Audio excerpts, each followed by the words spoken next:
So in 1961, the Department of Defense actually requested the very first study of a space booster, and that was the beginning of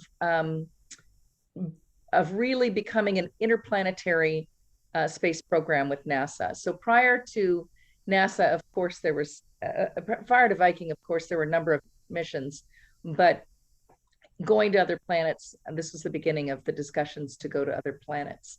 In 1964, the labs and JPL and NASA worked together to prepare an outline for the Voyager mission to Mars. And that was very short-lived. It became Voyager in 1964, and it became Viking within a year of that, as the Voyager was going to be um, sent on a Saturn rocket, which was going to be entirely too expensive. So fast forward to 1973, it was transitioned from the Voyager mission to Viking and was set to be a mission that was going to go on a Titan 3C. The details around that really solidified after the research by Lewis and the labs and JPL and Martin Marietta. And the in June of 1976, we actually had orbit insertion around Mars, which was in itself a massive feat. A lot of people don't hear about the orbiters because the landing itself was phenomenal, but the orbiters themselves actually had science on them. And so that orbit insertion, successful orbit insertion, was a huge accomplishment. And at that time, the orbiter also had an encapsulated lander that would then, upon separation, be sent to the surface of Mars.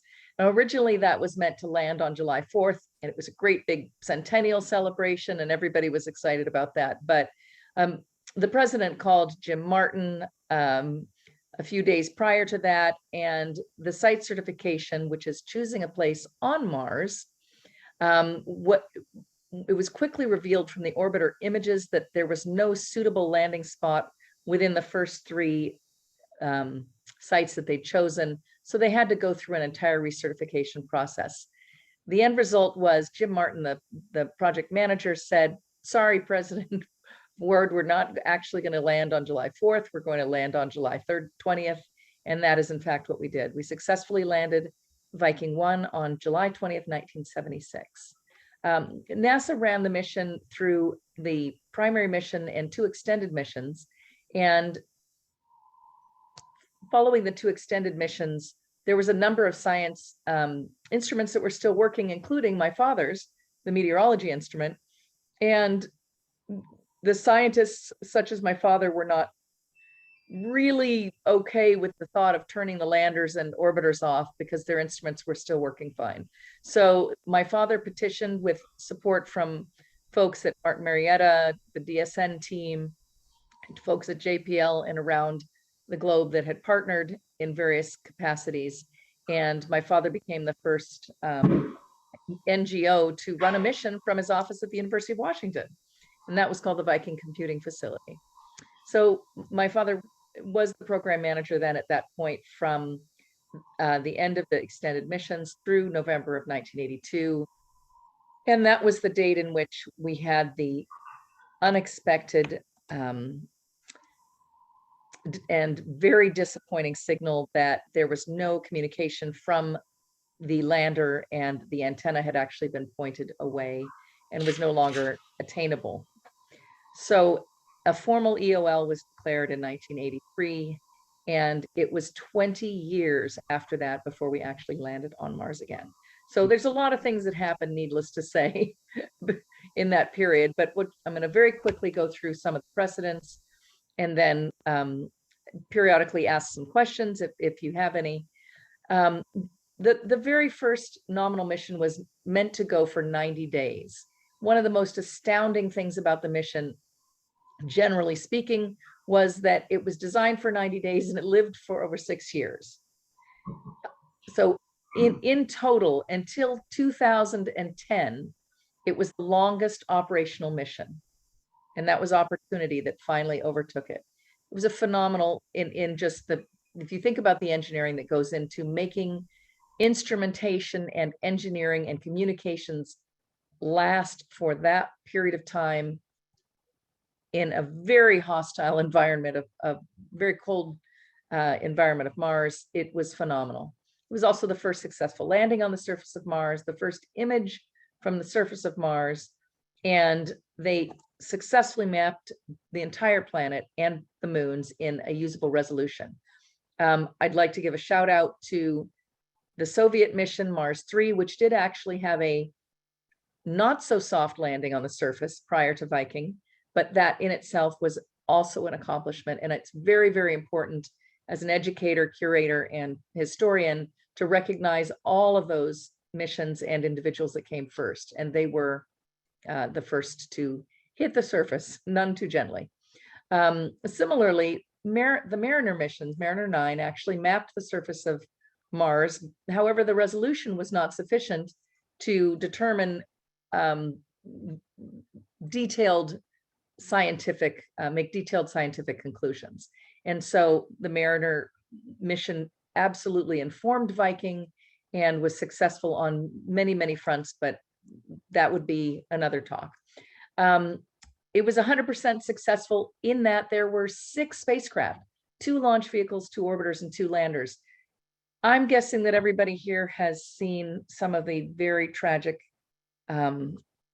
missions where we have lost humans and lost hardware and all of the energy that has been put into those.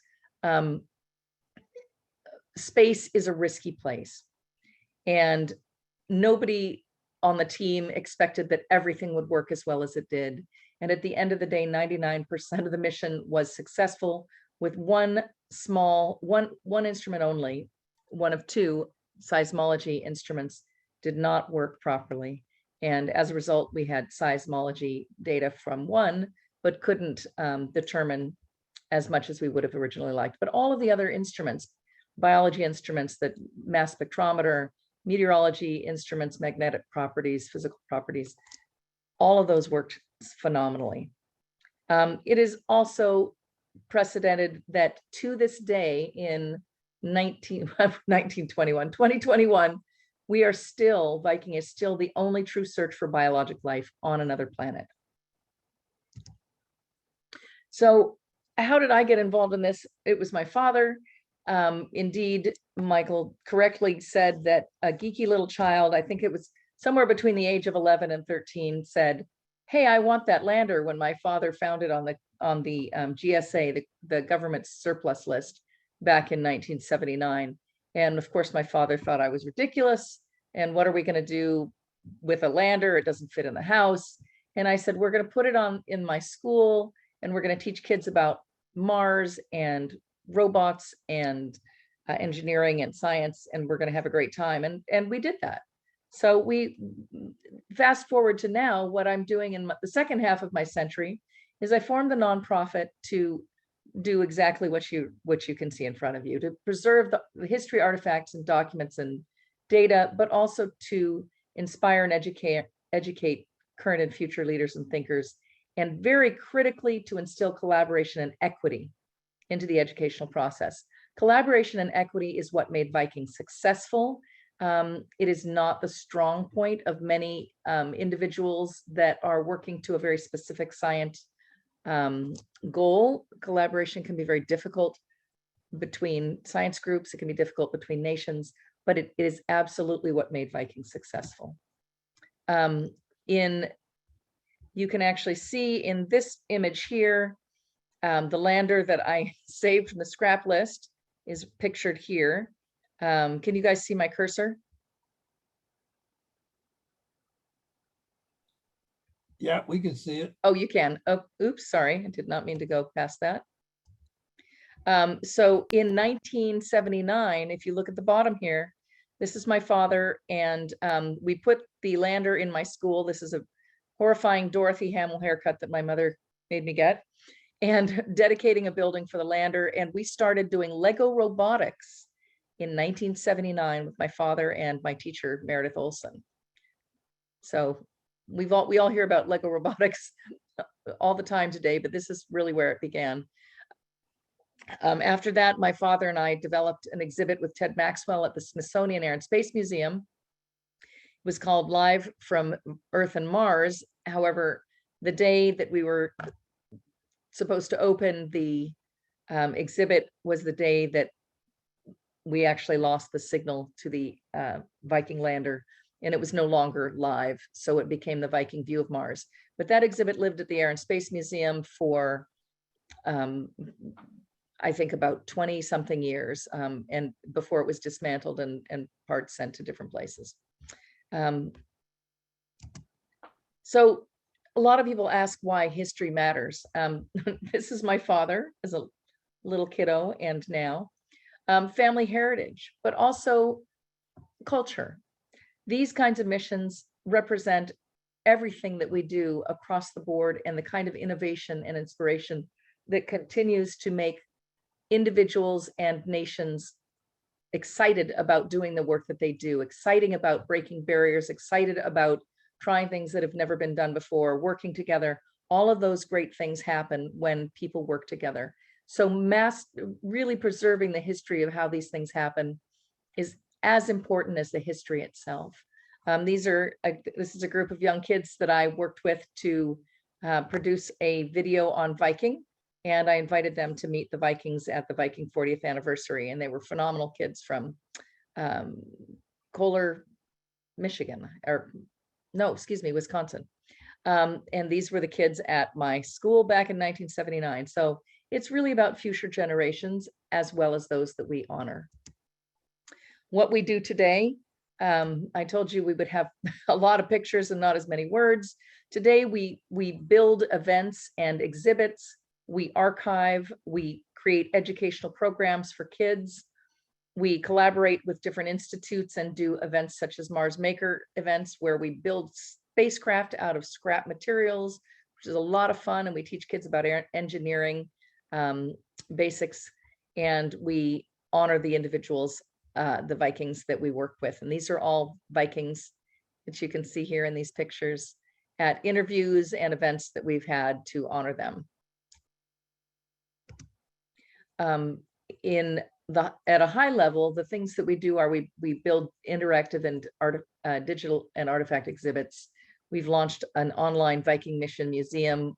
Our first exhibit is in partnership with Google, and that was launched, I think, in 2010, if I recall correctly. We also have a physical library to preserve the artifacts. We develop programs for STEM and arts.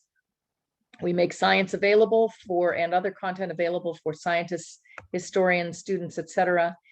And we do oral history interviews. Down here on the bottom, you will see this bright and smiling face is a high school 11th grader who I began mentoring a year and a half ago. And she is the moderator of our Youth Aerospace Career Day, the very first Youth Aerospace Career Day ever. And the youth organize it. Well, I help them to organize it.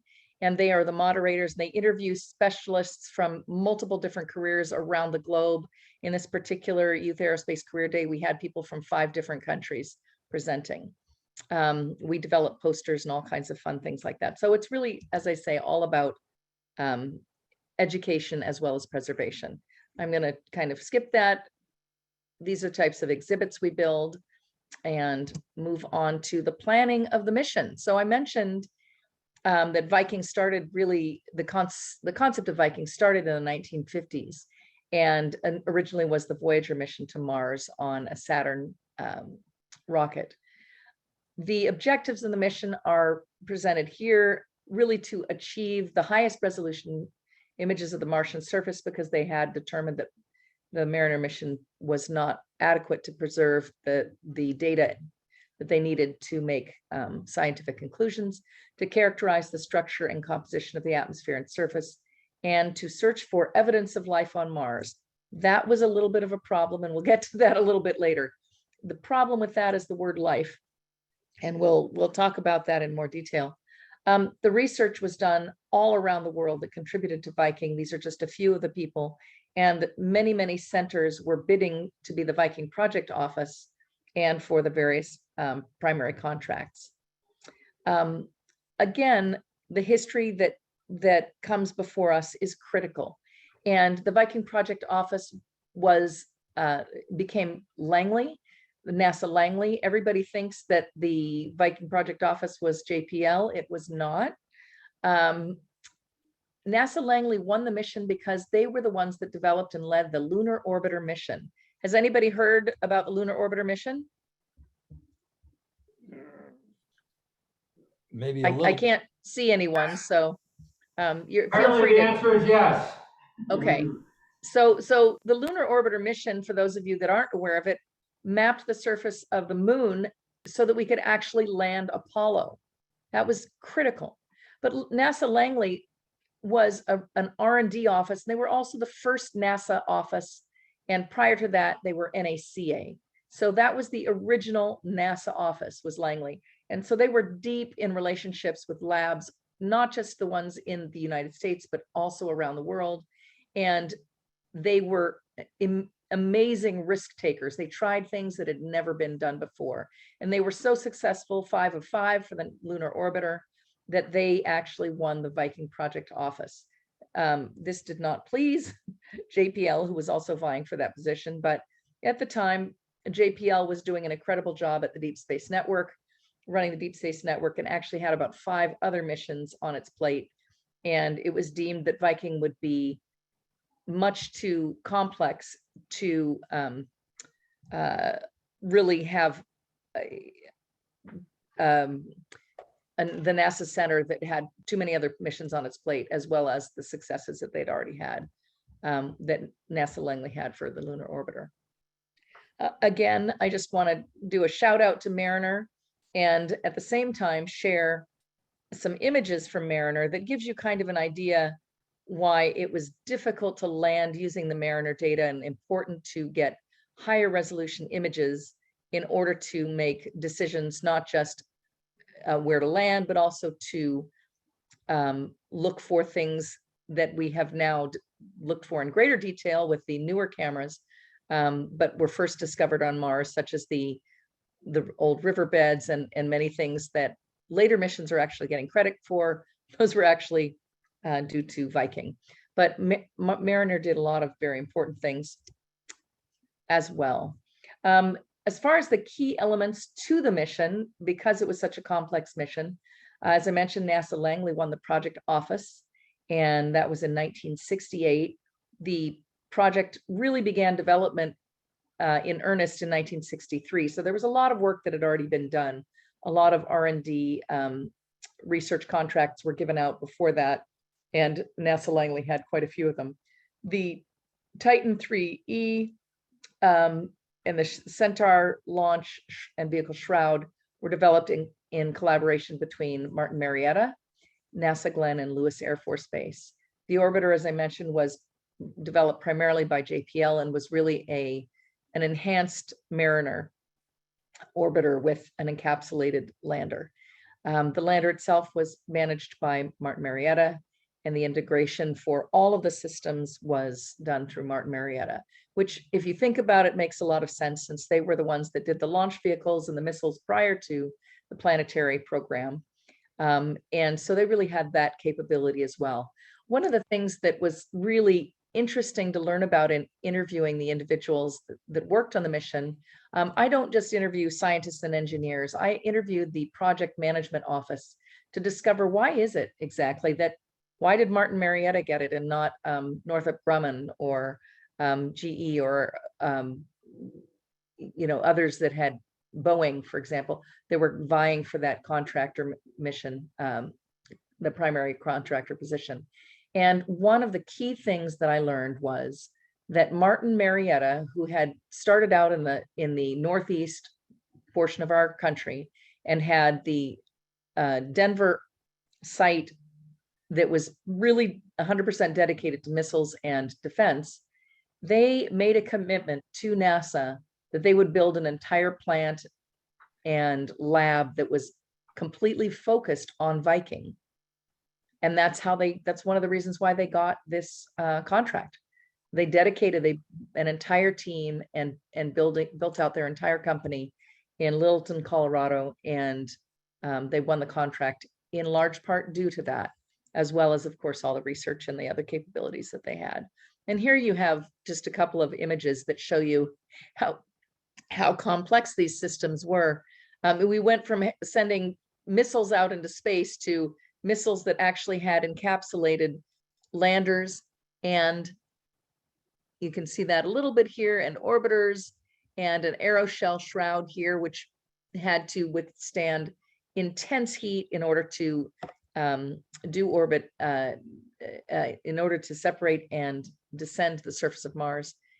So a lot of new technologies came from that, ablative technologies, etc. And the lander itself had 13 different scientific investigations on it, and the orbiter as well. And I'll dig into those a little bit. So here you have the Vikings themselves. I would like to point out that this is Dr. Pat Stratt here, standing next to the lander, and that this lander is a test lander. So there were 4 landers that were sort of built in bits and pieces in order to aid in the design and build and test of the spacecraft itself. There was this science test lander, which is this one here, and this actually is moved to the Air and Space Museum, Smithsonian Air and Space Museum. The CTL, which is a computer test lander, and that was hooked up at Martin Marietta in order to test all the science instruments together simultaneously, independently, and with the rest of the systems. And another sort of mock-up, if you will, and that was built to really to show the form more than anything else and how pieces would fit together, but that was not a high resolution one. Dr. Klaus Beeman here, a young man at MIT, was there at basically the same time as my father, and my father was studying atmospheric sciences, and Klaus Beeman was studying, was the leader of the gas chromatograph mass spectrometer. Here is part of the science team, and not all of them by any means. Michael Carr, we've got a number of folks here that I can't see well enough because the picture is too small for me to look at.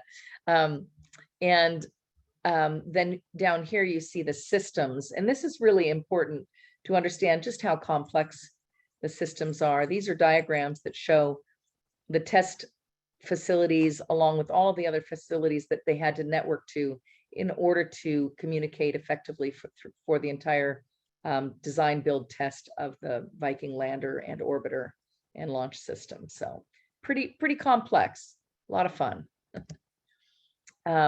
Martin Marietta, again, I mentioned, was the prime contractor. They had the immense fun of testing over what's here in the bottom left. This is the SNAP 19. This is the RTGs, the radioactive thermoelectric generators that were basically the power, if you will, for the Viking lander. Now, these were very sensitive, and they didn't want to create any additional risk to the folks handling them, or those down at the Cape when they had to encapsulate the Viking landers for launch, which had to happen 6 months prior to launch. And so one of the things that they did, this is just kind of a fun story, to test the RTGs, is they put it on a train track and they ran into it with a train. And it did okay. Mind you, it was not armed. It didn't have any plutonium. At the time, it wasn't radioactive, but those were the kinds of things they did back then. Moving along to the lander, you've got, as I mentioned, numerous different scientific investigations. The lander imaging was very important and was run by Tom Much. The biology was run, the entire team was overseen by Harold Klein. Entry science, and that's the descent process, which we may get to, although my time is a little bit limited. I'd love to go into these in detail, but I'm trying to be a little high level. The molecular analysis, which was the chemistry, was Dr. Beeman. Inorganic chemistry, the X-ray fluorescence, was Rachel Tillman and Ben Clark. The meteorology was led by Seymour Hess, who unfortunately passed away shortly after the landing. And my father at that point became the leader of that team. and again, seismology, physical properties, magnetic properties, and radio science. There was a lot of science packed into that spacecraft. And just to point out again, the mission itself was an international mission, not only because there were scientists contributing to it around the world, but also because Deep Space Networks is located in Goldstone, California, Madrid, Spain, and Canberra, Australia. So JPL was the Deep Space Network hub, and they were also the folks that developed the telemetry and ground software and the Mariner orbiter, the Mariner class spacecraft that was to become the Viking orbiter.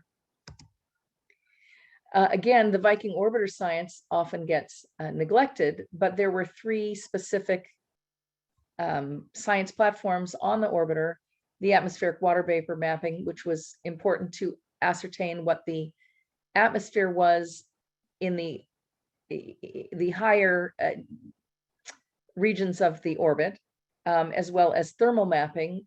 So there was a lot of spectrometry, I can't say that word, spectrometry that happened throughout the mission, and initially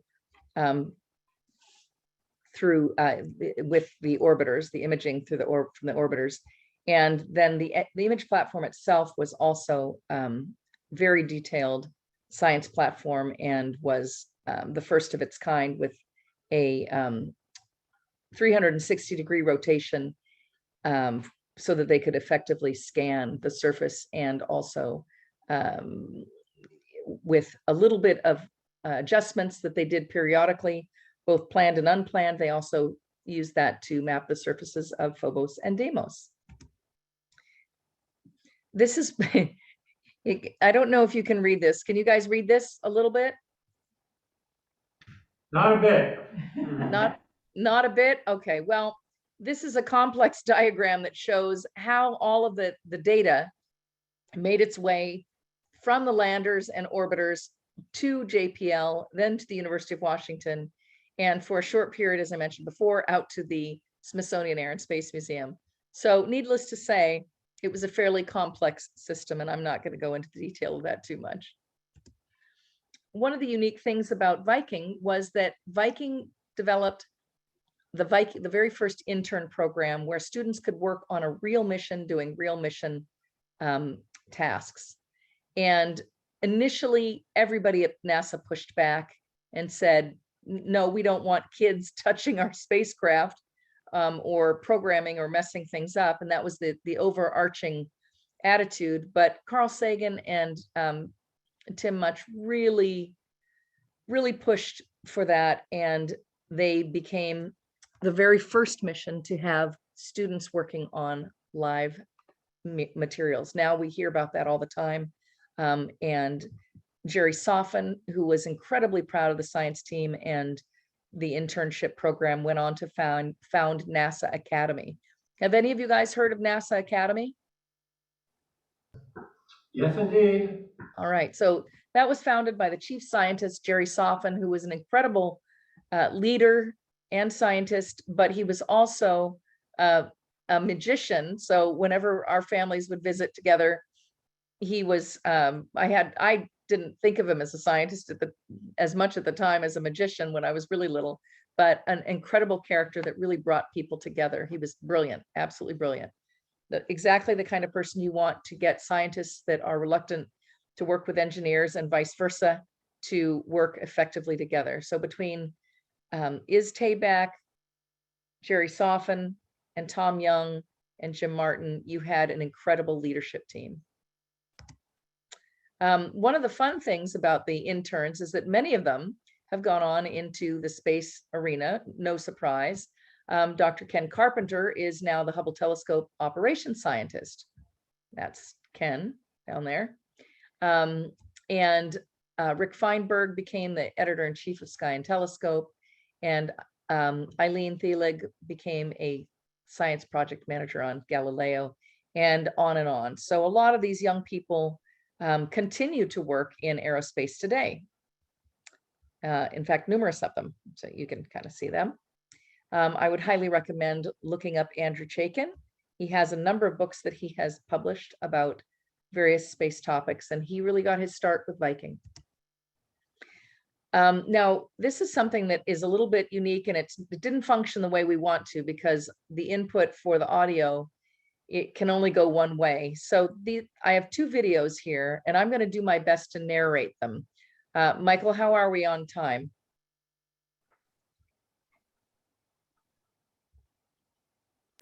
There we go.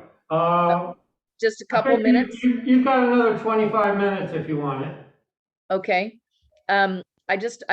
Now we discovered that you can't actually hear the audio from these individuals, but I'm going to narrate, because what's happening here is pretty exciting.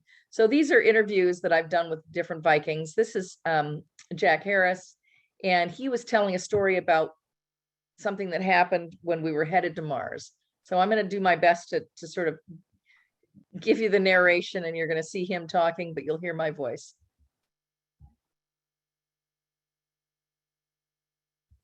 So there's a relay period from the orbiter to land. They watched the separation and lost all the data.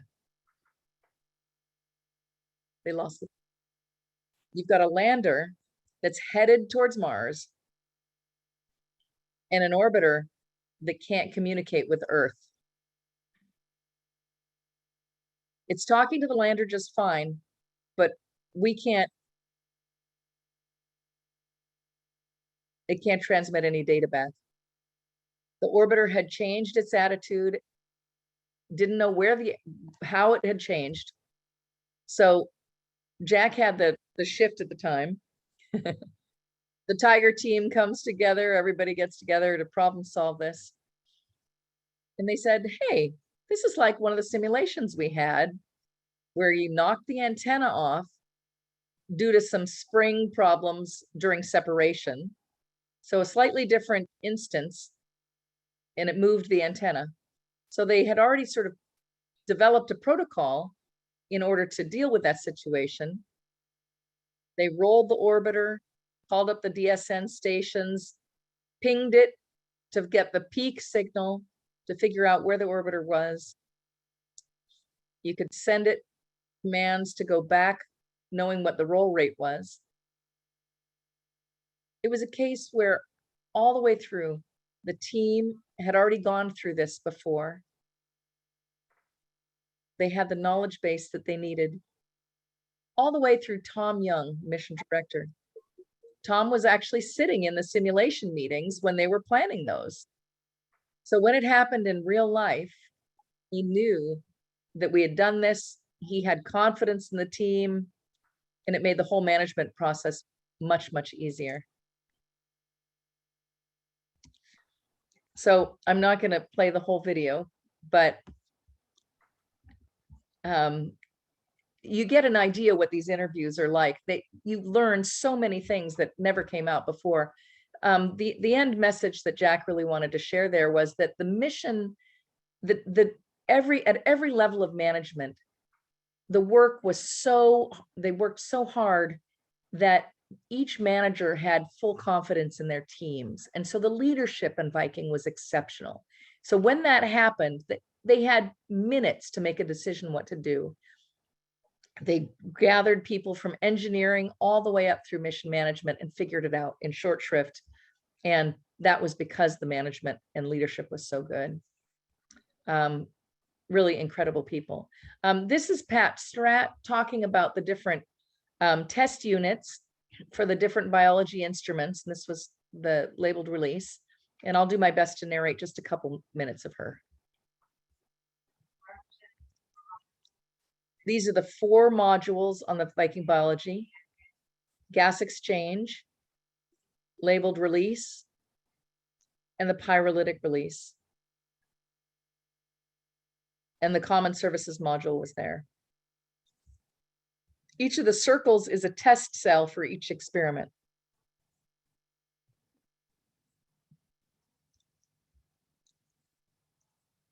So each one could be rotated under the soil processor. So she built this little tool to simulate where everything went.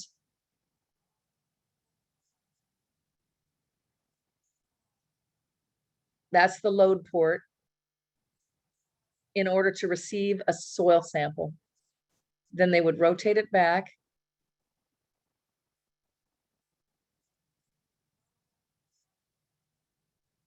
And then sealed at the head end so they could then conduct the experiment. At the beginning, all test samples were empty. With the first test cycle, they had a soil sample.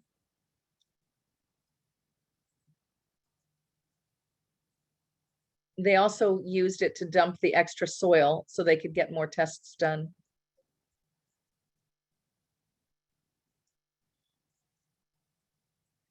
So they used this to keep track of how the soil was distributed. The really clever thing is that they also used that to, this simple paper model that Pat made, and that was her idea, was used to actually figure out how to do the programming to rotate each of these. So the kinds of simulations we do today are vastly different, but no more effective than the incredible work that was done then on paper. So the influence that Viking has today, I think many of you probably recognize this gentleman. Let's see, where's my cursor? Did everybody recognize him? Yeah. I imagine that's Sagan, yes? That is Carl Sagan. That's Yep. correct. And this is in Denver where they were doing a photo shoot of the lander, actually. As you know, Cosmos made not just Viking, but made space really a living room subject. And as a result of Viking, there were people all around the world that were studying it and getting excited about space and doing their own engineering. This was an entire booklet made in Japan on Viking.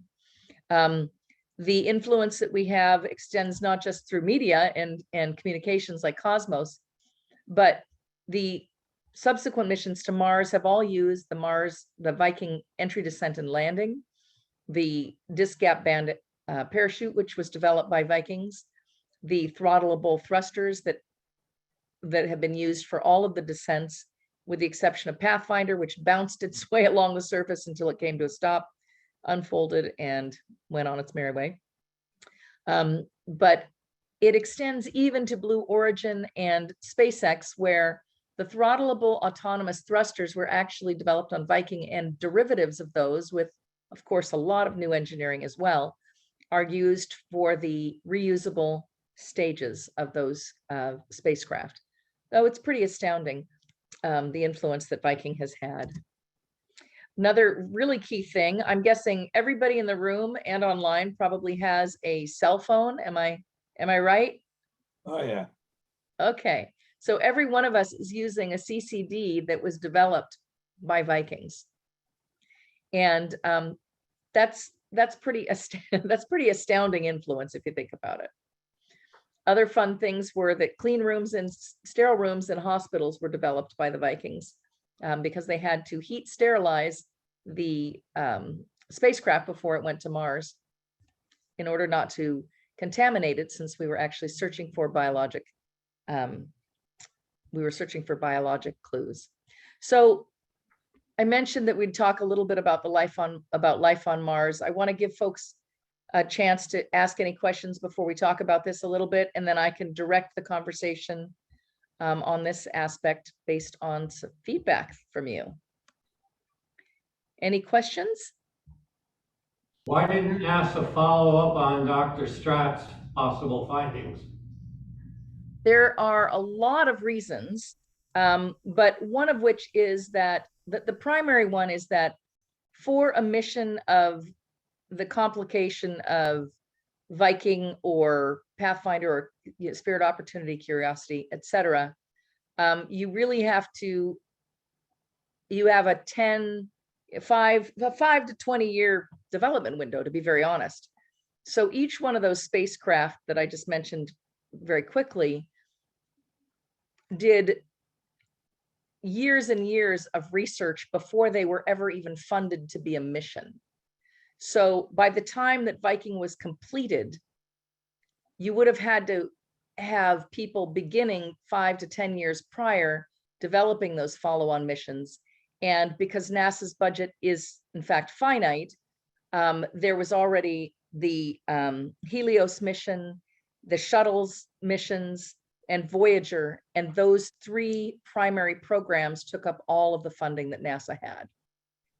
So that's, it's sad to think about that we didn't plan a little bit in advance to follow up on what we did discover through Viking.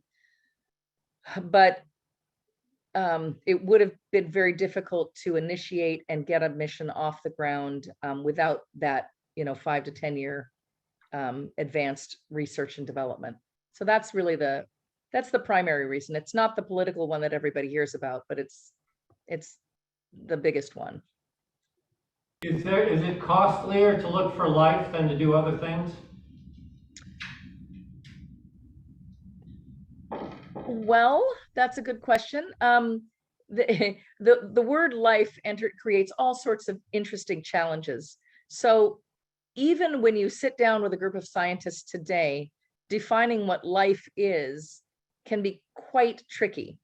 At this point, we are acknowledging that even silicon-based organisms could potentially be life. So we don't really know what life is. We are just theorizing what it is based on what we know here on Earth. So when you send scientific investigations that are looking for things that might be life as we define it on Earth, that means you're presupposing and making assumptions about a whole variety of things, from what life is to the kinds of things needed to support that life, the atmosphere around it, and what can sustain it, as well as what would kill it off. So extreme temperatures on either, cold or hot or gaseous, etc. So identifying what to test is probably the hardest thing to do, because once you figure out what you're going to test, you're 5 to 10 years into developing those instruments, and you can't change them. So that is in fact very, very expensive. And that between the 3 biology investigations and the chemistry investigation, all of which we're looking for aspects of life, or aspects of organics, not life, it can be very, very costly. But the biology investigations were unique in that they looked for the metabolism. They looked for evidence of food essentially being metabolized, and that was really the definition of what life was at that time. If you can feed it and it metabolizes it and produces what you expect it to produce, then it might be life. So it's tricky, but it's also very expensive. Yes. And one final thing from me, and then I'll leave it to other people. Could you look in the chat and see if there are any questions in there? I saw several come up during your talk. Absolutely. Hang on, let me make this whoa, I made it very big. Now I can't see what I'm looking at. Okay. What are Lego robotics and how are they different now and then? I'll answer that very quickly. Lego robotics is an international competition now where young folks take Legos and put together, create little robots out of Legos, and they have sensors on them and motors and mobile parts, and they achieve a number of different goals that are set by the international competition standards. And that didn't exist when we did our Lego robotics. We literally just said, hey, let's do this. Let's make robots out of Legos and see what they can do. And it really morphed from that concept of kids learning by putting sensors and motors and things on Legos, which we started back in 1979, into this incredible international program that exists today. A question for later. About the animal skins. That was my father and his parents. And I think the significant story there was that my family came from really very, very simple background. And as was true of many of the scientists and engineers and people that worked on Viking, their backgrounds were very simple. Many of them were farmers. Many of them were the first to college. A few of them did not actually have degrees, but were incredible engineers just by experience. And they achieved what they achieved because of their hard work, their will, their perseverance. So I think the significant story there is you can come from modest means and do great things. Does that answer the question? Very well, thank you. And then the last question I see here is, was NASA working with and connected to US intelligence? Oh yeah, absolutely. I mean, NACA was working with DOD, the Department of Defense, from the very beginning. So yes, I mean, NASA, NACA, and then NASA are always working together, and they always have. Thank you. Yeah. Hi, Rachel. I just saw another one. Oh, Oh, when I interviewed Pat before she passed, she was adamant that NASA could have sent a microscope or other life-searching instruments to Mars on various rovers, and instead it's a running joke among science journalists. NASA keeps discovering over and over again that Mars once had water. Has NASA been way too conservative? Okay. It's true. Pat and I we had a lot of jokes about why things did and didn't happen. I think one of the things that you have to think about is, again, every mission that does anything begins with an idea, and those ideas are individuals. And so those individuals will essentially build a team of other scientists and supporting individuals, other people, institutes, researchers, etc., to come up with something unique, ideally. Or to come up with something that is fundable. Maybe that's a better way to put it. And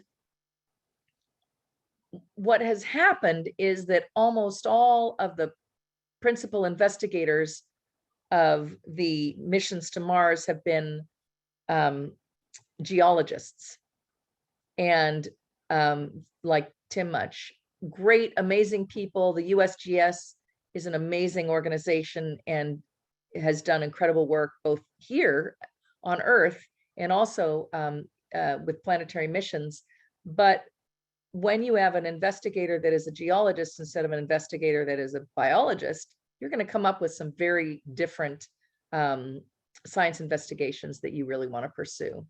And so I think that has been the really big challenge, is that the folks that are initiating these missions and taking 5 to 10 years of their time to do all the R&D, and this is all unpaid. So one of the things that the population of this country doesn't realize is that the work that they're doing is unpaid work.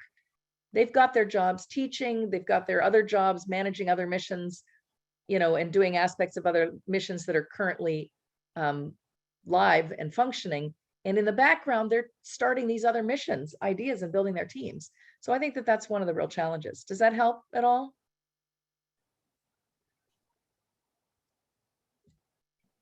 Bob, are you there?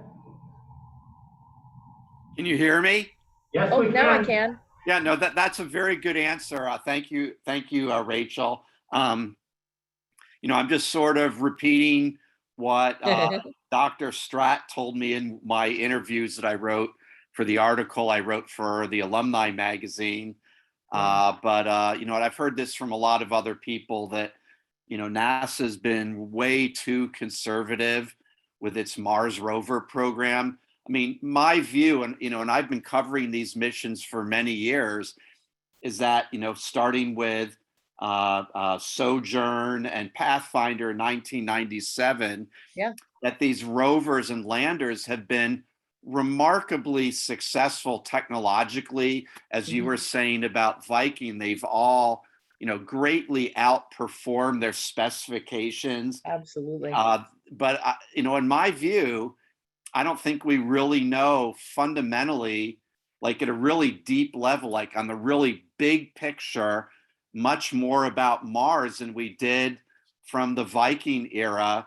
And as I said, it's a joke among science journalists. We go to conferences or watch the press releases from NASA coming in. Oh, we've just discovered that Mars had water in its distant past. And it's over and over. I mean, I could count on all my fingers and toes the number of press releases that NASA has released over the years saying basically the same thing. So I actually really shared Pat's kind of disappointment, not in the technological aspect, but that the instruments, to my mind, just haven't been bold enough to really follow up on Viking. And then I look at what ESA is doing with the Rosalind Franklin rover that if it hadn't been for the pandemic would probably be on Mars right now, but it'll be launched early next year. I mean, that's going to have real life searching instruments. Absolutely. I'm not saying it will or will not find life, but it's like we've had all these NASA missions, and yet it's ESA that I think is taking the really bold approach to its Rosalind Franklin. So, I mean, would you agree with what I'm saying, or am I a little bit crazy? Well, I can't comment on the last part because I don't know. I'm kidding. No, I think that what you're saying is based on what you've heard from various people, and that is definitely part of the story.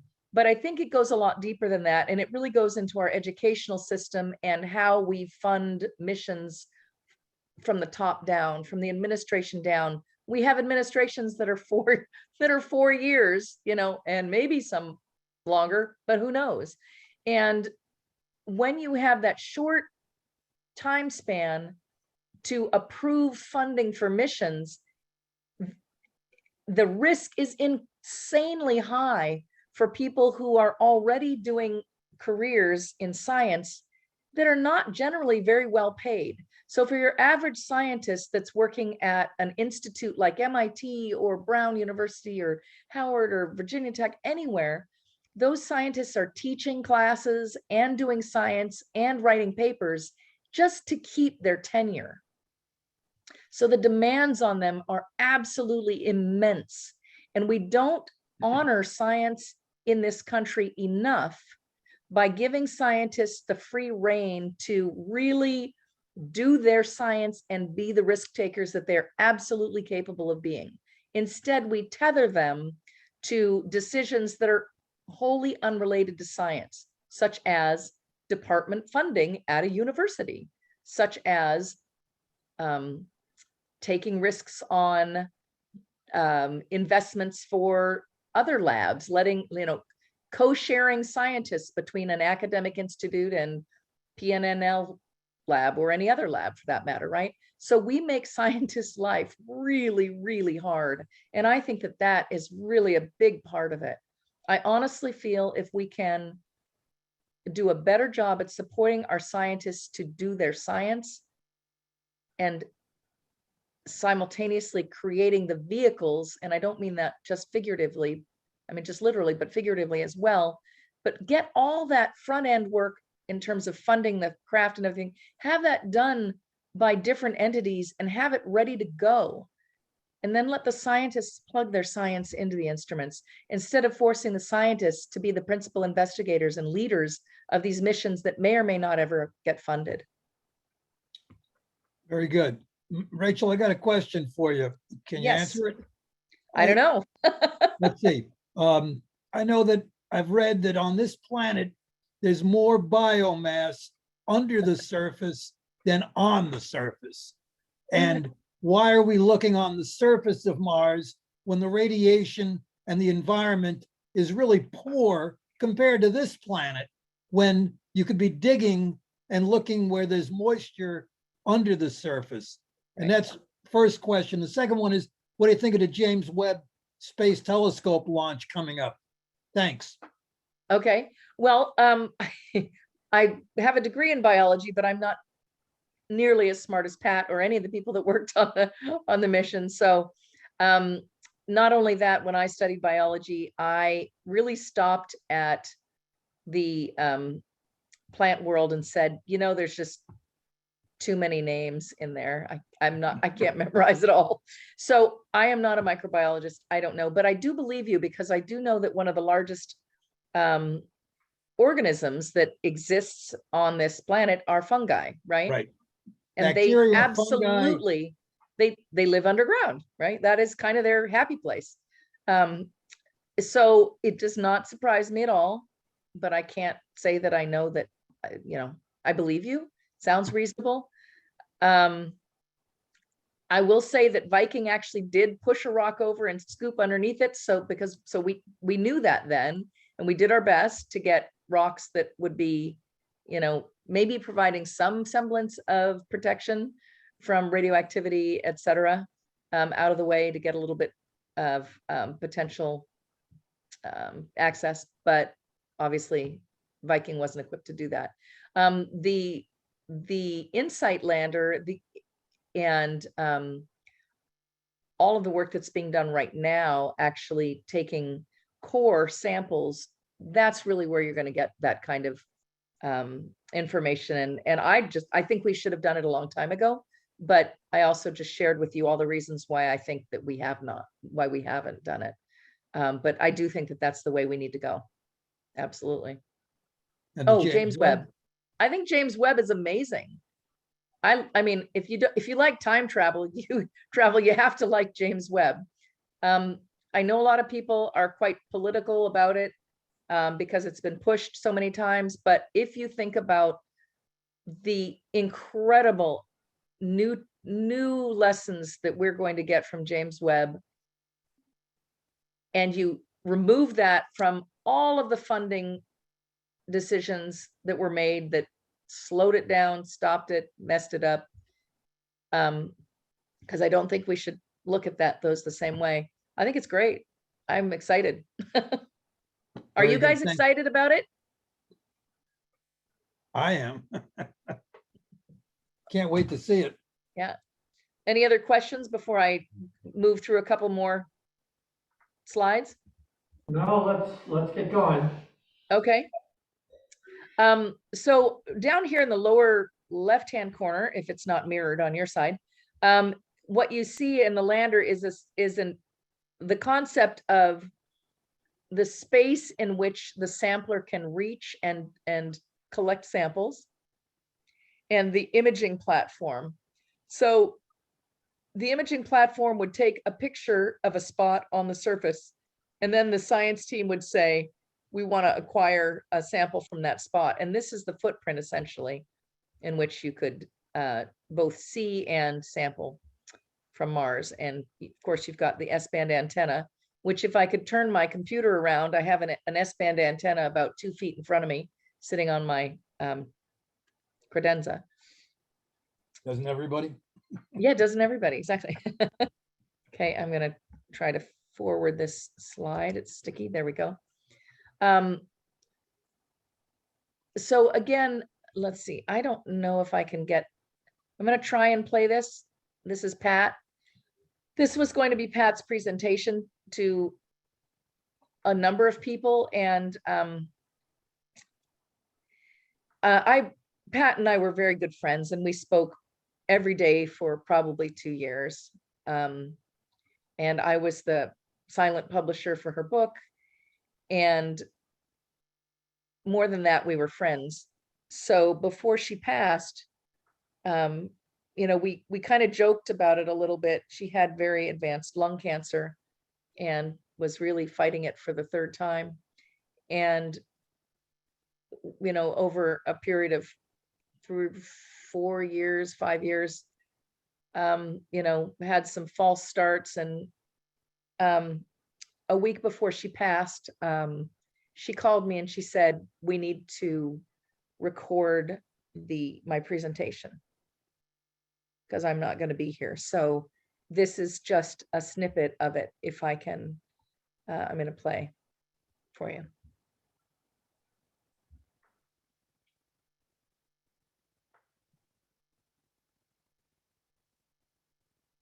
Can you hear this? Afraid not. Okay. Not at all, no. Not at all. Okay. No. So she's introducing herself, and I'm going to fast forward it. She talked a little bit about the early speculations of Martian life, and I will be making this available when it's fully edited. Microbial. She talked about the biology instrument.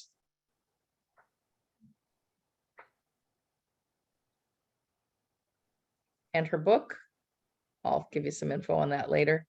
And specifically about the labeled release experiment. And unfortunately, you can't, I don't think you could read that because it's just the resolution is too low. So yeah, I guess that's not going to work so well. I do apologize, but I'm still editing this, unfortunately, because her lung cancer was so advanced. She had a very difficult time breathing, and so every few seconds she would stop and cough. So it's a very, very time, it takes time to edit all of that for an hour and a half talk and hours. So in a nutshell, there were three in biology, specifically biology instruments on the Viking landers: the gas exchange, labeled release, and pyrolytic release. And the pyrolytic release had inconclusive results. The labeled release actually met all of the criteria for a positive result. So when the food substance, if you will, was added to the soil sample, they had an immediate result that showed that there was a metabolic process occurring. It met all of the criteria that the Viking science team had actually put in place to say that it was a positive result. The gas exchange was also inconclusive. However, what happened was that the gas chromatograph mass spectrometer was searching for the characteristics of the surface. And as a result of the data sets not being really in sync with canceling each other out, and what that means is that the gas chromatograph was trying to characterize the surface of the planet, as was the X-ray fluorescence. But when they sent the instrument up, it could only test for the elements that it was designed to test for. And as a result of that, it was not able to identify the fact that perchlorates were on the surface and might have actually been masking the positive result that even the GCMS might have had. So you can't go back and say, oh, well, let's search for perchlorates. It just simply couldn't be done. And as a result, it was in conflict with the biology results. And rather than take a hit and not being able to prove what they had found was life, the science team made the decision to say that it was inconclusive. However, science journalists interpreted inconclusive as negative, and so all of the press went from literally, we found life on Mars, to we didn't find life on Mars. And that in a span of basically 2 weeks. And you can imagine what that does to the morale of a team. You can imagine what that does to the morale of a nation that was built, that was supporting this mission to search for life, when in fact, we could have done a better job of identifying and differentiating what organics was versus what life was, and really setting the stage for that better. I think we learned a lot from how we didn't handle it as effectively as we could have. And who knows, we may still find that Pat and Gil did find the first elements of life on Mars. So it is not conclusive. And so it's still possible that they may be vindicated. And Pat and Gil were absolutely profoundly disappointed, as you can imagine, in not doing the follow-on missions. But again, I talked a little bit about why that didn't happen. There's a lot of really untrue stories that have happened as around Viking, where people said Viking failed because it didn't find life. And part of the reason that I founded this nonprofit was because I felt it was critical that all of the work that was put into the mission and all of the other investigations that were done that were completely successful were shared with the world. I know we're focusing on biology here, and the world tends to do that. But they were successful, and Viking was successful. And when people make political statements like Viking was not successful, you're really not only denigrating the work that was done, but you're also removing the impetus to do more. And I think more than anything, that is what us scientists really want, is to go out and learn something and then to go back and learn more, right? That's what science is.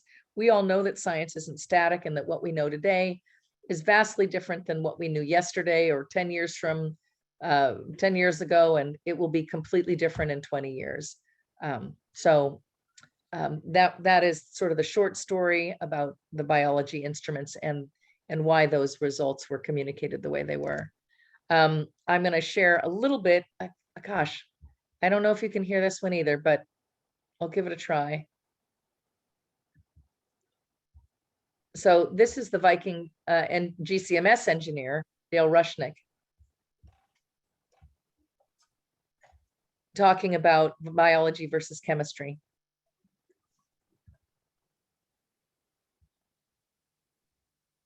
So they talked about how to communicate what they learned. Yeah, you guys can't hear that. I'm going to send you guys the links to these videos because I That'd don't be think that's great. going to work. Sorry. But Dale Rushnick worked on the GCMS with Klaus Beeman. And I just want to say that Dale was also a very dear friend, and we lost him just a week and a half ago.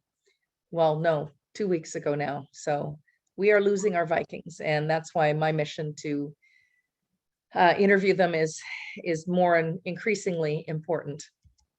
One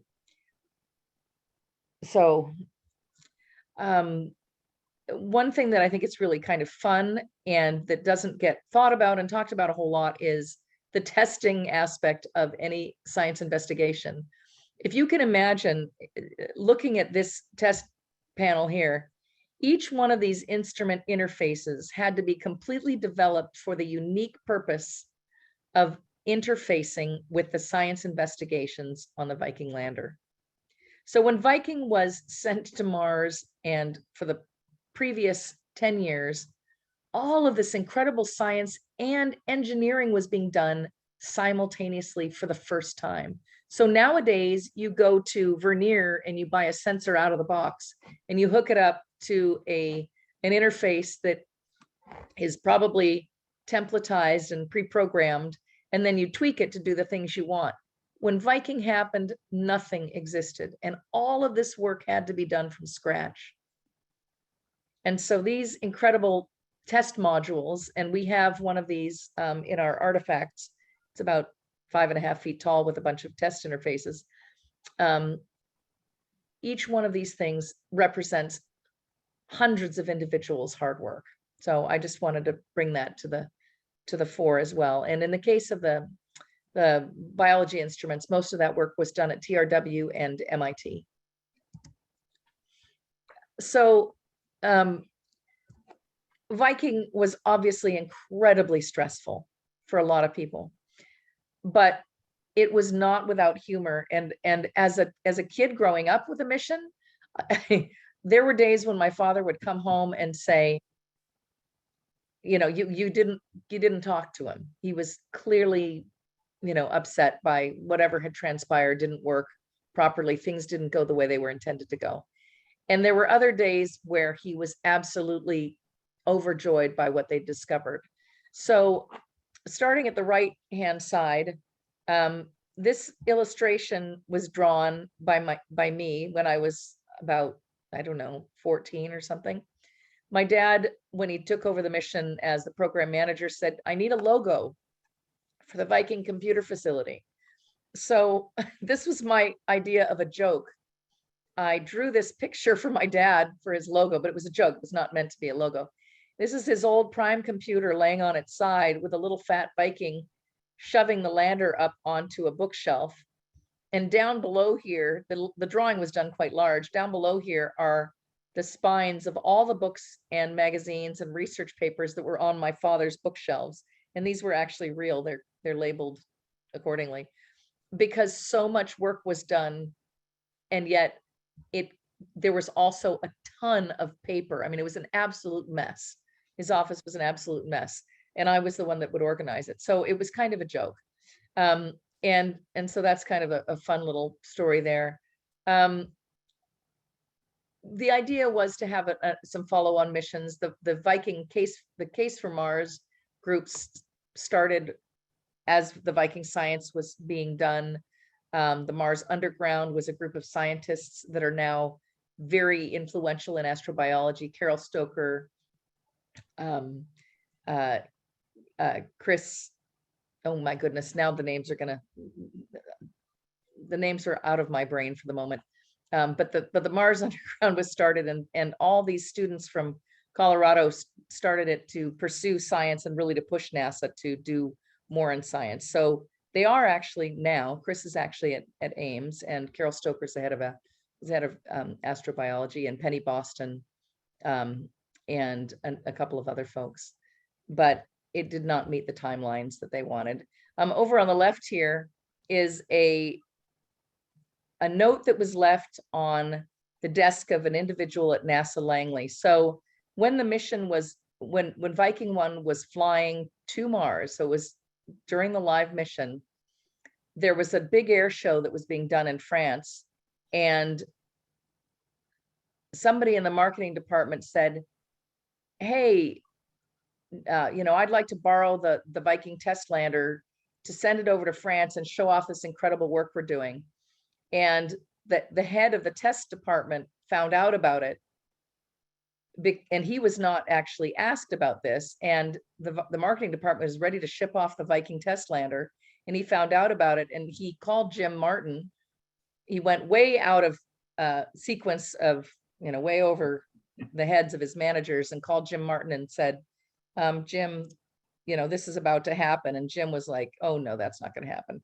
So he cut it short, and the person knew who it was that had ended it. And so he left this note on his desk, which was funny. So he arrived a day later and said, hey, we have your Viking lander if you want it returned unharmed, drop $1 million. So needless to say, throughout Viking, a lot of funny things happened. And that kept the morale high, even at the most difficult times. Any questions before I move to the next? I've just got a couple slides left. Nope. Yeah, Rachel, we're just getting close to being out of time. I wanted to make sure that you let people know, send us an email address or a website where people that are interested in Dr. Stratt's book can contact you. Absolutely.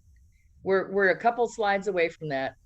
So here's a picture very briefly, my test lander, my Viking lander that was designed as a flight qualified article to go to Mars. So this is what it was before it was cleaned up and after it had been tested.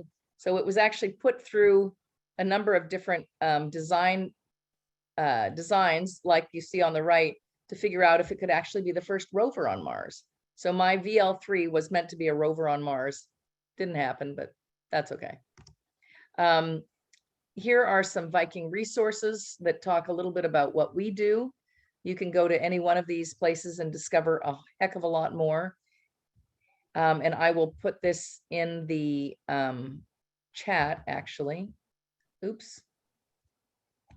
I'll copy and paste this into the chat for you.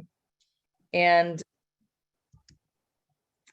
in memory of Dr. Patricia Ann Stratt. So this was in 2019. Pat was not doing well. And I said, Pat, I need you to come with me to Washington, D.C. And she said, nope, not going. I don't travel. And I said, Pat, I'm bringing you to Washington, D.C. And I set up a wheelchair for her, and I took her to the International Astronautical Congress because I wanted people to have an opportunity to meet her. And I wanted her to have an opportunity to know what an incredible influence she was making with young people. So for the entire day, she was surrounded with young people and professionals, and it was an incredible experience for her. It was the first real experience out in the science world that she's had in a number of years, and it was a lot of fun for both of us. This is the information on Pat's book, and this is her first book signing that she had at Johns Hopkins University, and her first talk that she did. It was a lot of fun. And for the first 20 orders of the book, I figured we would do a discount for you guys. Is that okay, Michael? Discounts are always okay. Okay, just checking. So if you want to, the first 20 people that order a book, and you can just order it by going to marswithlove.com, and there's you can look at Pat's website there and send me an email. And for the first 20 folks, I will discount it $5 plus shipping. And again, I'll make all this information available. I want to acknowledge all the folks that have supported us and the Vikings themselves. Lockheed Martin has been a financial sponsor, and lots of different museums around the country and world actually have worked with us in partnership. And that is my email. If you want to send me an email to ask how to order the book, that's probably the most direct route. And I will send the rest of the information along in there as well. Keep I that see up. one thing in the chat. Oh, someone sent me, yeah. Yeah, I wanted to say that I've got that email address, and I can put that out on our listserv. Okay, So Yeah. people don't need to take pictures of the screen or anything. okay. Too late. That's fine. Do you have any other, I'll back it up then to the slide with all my Vikings and supporters. Are there any other questions? I'm good. I think we're good. Hopefully I haven't put anybody to sleep online there. Maybe Did a great online, but job. not here. Even close, Rachel, not even close. Thank you very much, Rachel. Well, it's my pleasure, and working with Pat and the other Vikings is incredible. And my father is now 89, so Wow. happy that he is still with us. Thanks for your service and his and Pat's. Well, you know, it's an honor to do this. And when I left my world in tech, I've been a geek for, I don't know, well, I guess for a long time. I'm not going to say how many years, forever. The second half of my century is dedicated to preserving the history of the Viking mission. And I will share with you that none of what I do is for profit. So I am not paid, and our organization does not have paid staff. So I do all of this work pro bono because I'm not going to get mixed up in the politics of money. I'm doing this because it's the right thing to do. So wonderful mission you're on. Thank you. So thank you guys. And I wish Pat could have been here. I know she would have loved to have been, but I will let you know when I finish editing her video as well. Terrific. Thank you so much, Rachel.